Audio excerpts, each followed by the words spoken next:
दहशत नहीं, पूरी रात सोता नहीं हूँ, बैठे रहता हूँ पूरी रात, ऐसे खाना नहीं खाता हूँ, पूरा मतलब मेरा डर बना हुआ है कि कैसे कैसे क्या किया, क्यों किया। नमस्कार दोस्तों, जय हिंद जय भारत। आप देख रहे हैं ईजी सच टाइम्स, आपका अपना न्यूज चैनल। दोस्तों, अभी मैं सवाई माधोपुर जिले के डीडाइच नामक ग्राम से आपको ये परिदृश्य दिखा रहा हूँ। और आप मेरे पीछे जो ये मकान देख रहे हैं, ये सामने कुआं देख रहे हैं, ये लोकेशन इसी स्थान पर 29 मई 2024 की रात्रि लगभग 12:40 पर, यानी कि उस दिन 30 मई 2024 हो चुकी थी। और रात में जो आप सामने मकान देख रहे हैं, यहाँ पर अज्ञात हमलावरों द्वारा कई राउंड फायरिंग की गई। तो पूरे डीडाइच ग्राम में दहशत का माहौल बना हुआ है, लोग डरे हुए हैं।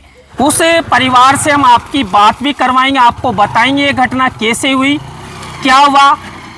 आप सब बने रहें हमारे साथ, हमारे इस चैनल के साथ। हमारे साथ हैं डीडाइच ग्राम के उमा शंकर जी शर्मा, पुत्र श्री सत्यनारायण जी शर्मा।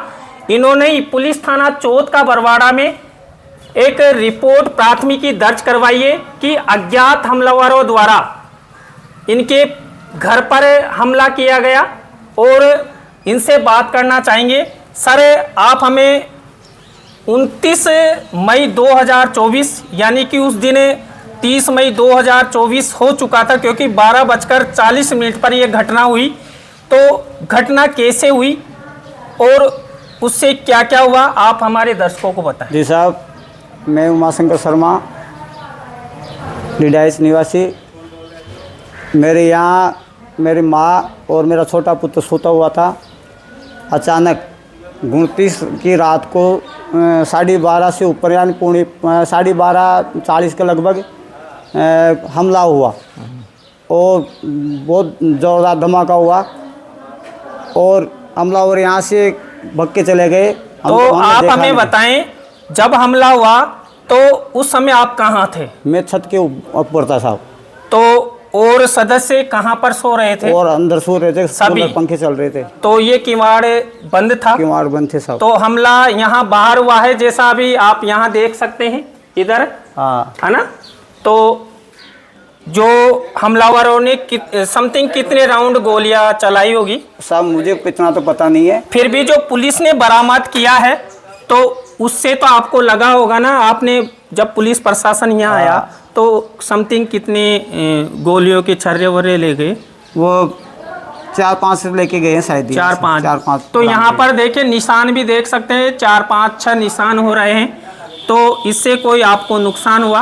वो भगवान ईश्वर की कृपा साहब, इस वजह से नहीं हुआ, नहीं तो फिर मेरे बेटा और मेरी माँ यही बाहर ही। हाँ, देखिए, सबसे बड़ी बात तो उमा शंकर जी हमें बता रहे हैं, जो ये बरंडा आप सामने देख रहे हो और सामने ही ये जो निशान है, और यही इनकी माँ और बेटा सोया हुआ था। लेकिन ईश्वर की कृपा रही। सर, आपने पुलिस थाना चौथ का बरवाड़ा में रिपोर्ट कब दर्ज करवाई? क्योंकि मामला 29-30 तारीख का था और जैसा कि हमें सूचना मिली कि आपने कल रिपोर्ट दर्ज कराई, इतना लेट क्यों हुआ? तो साहब मैंने रिपोर्ट दी थी वहाँ जा कर के, तो फिर वह हम उस ढंग से गए भी नहीं थे, रिपोर्ट दे कर आ गए थे। कल जा कर के हमने जा कर के बात की, उन्होंने कहा साहब के तो कर रहे हैं कार्रवाई, ठीक है कल से। तो यहाँ पर पुलिस प्रशासन या जांच अधिकारी कौन कौन आ चुके हैं? एक SHO साहब आए हैं और डिप्टी साहब है शायद। हाँ, डिप्टी साहब आए हैं और सब प्रशासन की पूरी मदद दी साहब। आए हैं ना? सब आए। तो अब आप प्रशासन से क्या मांग रखते हैं, क्या उम्मीद रखते हैं? प्रशासन से हमारी काफ़ी आशा जुड़ी है, पूरी देश की, हमारी पूरी देश की जुड़ी। उसी प्रकार हम भी मांग करते हैं कि हमें उचित न्याय दिया जाए और हमारे साथ में ऐसा न हो। हमारे देश से डरे हुए हैं सबके सब। सर, आपसे एक और जानना चाहेंगे, क्या आपकी कोई इस गांव में पुरानी दुश्मनी या कोई रंजिश थी? हो सकता है तो आप इस विषय में भी हमारे दर्शकों को बताएं। जी साहब, मेरी 50 साल की उम्र प्लस चल रहा हूँ, लेकिन अभी तक मेरे बाप दादाओं से लेकर मेरे पिताजी से लेकर मेरे बाबा को देखा, मेरे पिताजी को देखा, मैं खुद हूँ, मेरे बच्चे हैं, लेकिन कभी किसी से आज दिन तक ऐसा कोई हुआ ही नहीं जिससे मैं इसका दुख है मुझे। तो एकदम से अचानक हुआ? अचानक हुआ। तो इससे आपके दहशत बनी हुई है? दहशत नहीं, पूरी रात सोता नहीं हूँ, बैठे रहता हूँ पूरी रात, ऐसे खाना नहीं खाता हूँ, पूरे मतलब में डर बना हुआ है कि कैसे कैसे क्या किया, क्यों किया।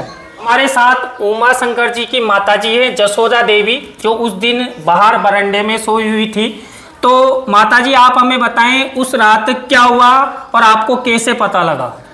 जोरदार वो काय बंदूक छूटी थी। अच्छा, तो आपने किसी व्यक्ति को देखा? न देखे। तो आपको कैसे पता लगा कि यहाँ गोलियां चली? वो दगदुला उठा जब। अच्छा, और तो फिर आपको इस तरह की आवाज आते आपने सबसे पहले क्या किया? मारा पोता को उठाई जी, उठे को ना। अच्छा, और फिर देख लागी और वह देखी न जी कोई नदी के मुँह। आप हमें बताएं जो आपके घर पर ये अज्ञात लोगों ने हमला किया, तो प्रशासन से क्या मांग रखते हैं? भाई मैंने की भाई मेरे हमला करया न, उसको जल्दी से जल्दी पकड़ा जाए। तो ये थे उमा शंकर जी की माताजी जसोदा देवी। रात अपनी दादी के साथ बाहर सोने वाले विद्यासागर जी शर्मा हैं। हमें बताएं उस रात क्या हुआ? उस रात मतलब गोलियाँ चली और हमें आदमी तो दिखे नहीं, लेकिन यहाँ पे बहुत मतलब एक तरीके से मिट्टी की तरह उड़ रही थी, धुआं हो रहा था, बस ये था। तो यहाँ पर हमने उमा शंकर जी के पुत्र से भी बात की। तो एजी सच न्यूज़ चैनल के माध्यम से हमने डीडाइच ग्राम के उमा शंकर जी, उनके परिवारजनों से जाना कि हमलावरों ने कैसे हमला किया, कैसे दहशत फैली हुई है। तो आपसे फिर मिलेंगे एजी सच टाइम्स चैनल पर। जय हिंद, जय भारत, राम राम साहब।